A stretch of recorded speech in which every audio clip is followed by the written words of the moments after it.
غيابات نادي الاهلي ونادي الزمالك في مباراه القمه، غيابات بالجمله وبالذات بالنسبه للنادي الاهلي. غيابات عنده 8 لعيبه دول تاكدوا رسميا اللي هم هيغيبوا، ونادي الزمالك عنده 4 لعيبه.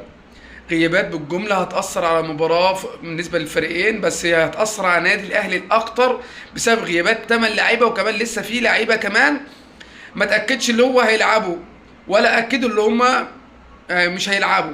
يعني لسه بيعملوا اشاعات ولسه هيتاكدوا، فلسه الكلام لسه ما اتاكدش. بس الثمانيه اتاكدوا رسميا اللي الثمان لعيبه من النادي الاهلي والاربعه من نادي الزمالك مش هيلعبوا مباراه القمه. وهنقول لك على اول غيابات نادي الاهلي.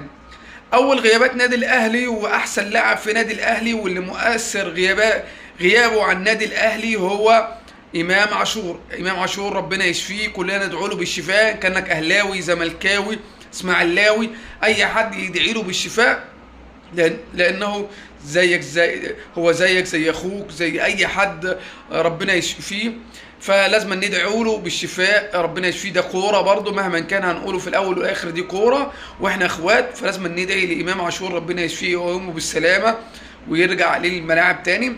امام عاشور هو اللي هيغيب اول غيابات نادي الاهلي والمؤثر، وهو من احسن لعيبه من نادي، احسن لاعب في نادي الاهلي. وفعلا غيابه في نادي الاهلي مؤثر جامد في الفتره الاخيره من بدايه الدوري، ومؤثر جدا. ما لعبش الا هو حوالي 10 دقائق بس في الماتش اللي قبل ما اللي هو قبل ما ربنا يشفيه، قبل ما يا فيه ده. فدي من اول غيابات نادي الاهلي. الغياب الثاني برضه بقى معارض ومؤثر في نادي الاهلي هو احمد سيد زيزو، المنتقل حديثا من نادي الزمالك الى نادي الاهلي. احمد سيد زيزو برضه غياب بسبب الاصابه، برضه لسه الاصابه وربنا يشفيه برضه. كلنا اخوات، كنا زملكاوي اهلاوي كلنا اخوات، وندعو للاهلاويه وندعو للزملكاويه بالشفاء العاجل. اللعيبه دول اخواتنا ندعو لهم بالشفاء. احمد سيد زيزو برضه من الناس اللعيبه المؤثره جدا بعرضياته. طبعا مع وجود محمد شريف وتريزيجيه بيلعبوا بهدوهم حلو. طبعا غيابه هيبقى مؤثر. احمد سيد برضه غايب في الفتره اللي فاتت، برضه مؤثر على نادي الاهلي. اللاعب الثالث في نادي الاهلي هو اشرف داري، مدافع في نادي الاهلي، برضه من المدافعين الارض الاهلي. برضه الفتره دي الدفاع بتاعها في مشكله في الدفاع بتاعها، فمن ضمن الغيابات نادي الاهلي اشرف داري. الغياب الرابع هو كريم فؤاد اللي بقاله فتره، وكريم فؤاد من اللعيبه الجيدين جدا، بيلعبوا كوره حلوه جدا وبيدافعوا وبيهاجموا، تلاقيه بيلعب في كل مكان، تحركاته حلوه. فبرضه من اللعيبه اللي غايبه بقالها فتره برضه كريم فؤاد مؤثر على نادي الاهلي. برضه محمد شكري، غياب محمد شكري برضه المنتقل حديثا من سيراميكا كليوباترا، برضه غياب ما لحقش يلعب كتير. محمد شكري ربنا برضه يشفيه برضه محمد شكري ويرجع في الملاعب باذن الله.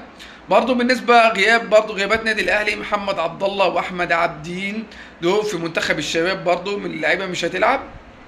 وبرضه من اللاعب المؤثر برضه في النادي الاهلي بس مشكلته ما بيلعبش او المدرب مش شايفه حلو، هو محمد مجدي قفشه مش هيلعب، مستبعد برضه، عنده اصابه برضه ربنا يشفيه برضه مش هيلعب في مباراة القمة بين الأهلي والزمالك اللي هي إن شاء الله يوم الاثنين الجاي يوم 29 سبتمبر.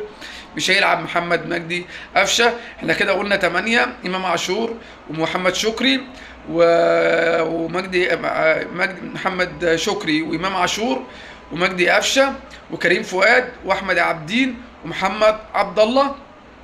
في 2 لعيبة تاني واشرف داري برضه من اللعيبة برضه هتغيب.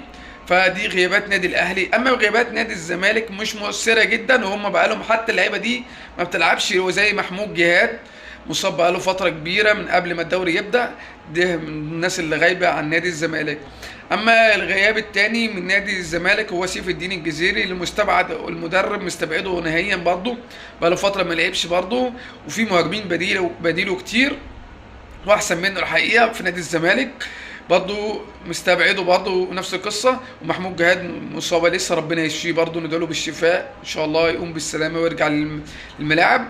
واللاعب باور شرونج الجديد ده اللي هو بيلعب وينج يمين برضه استبعده فنيا، لسه برضه لسه جاي جديد، فمش هينفع يلعب مباراه زي دي، فاستبعده نهائيا من المباراه خالص. في لاعب برضه من النادي الاهلي ممكن لسه زي محمد بن رمضان لسه ما تاكدش اللي هو هيلعب المباراه ولا لا، طبعا اتصاب من الماتش اللي فات. فالمباراه هتبقى قويه ان شاء الله، يا رب يا رب يا رب تطلع المباراه قويه جدا بين الفرقتين، وتبقى مباراه فيها تحدي ومفيش مشاكل فيها، وان شاء الله تنجح وتطلع ناجحه باذن الله. وكل التوفيق للي يفوز، كل التوفيق للفرقتين، وحظ اوفر للمهزوم ان شاء الله، ونشوفوا مباراه حلوه. تنساش تشترك في القناه وفعل الجرس ليوصل لك كل جديد. السلام عليكم.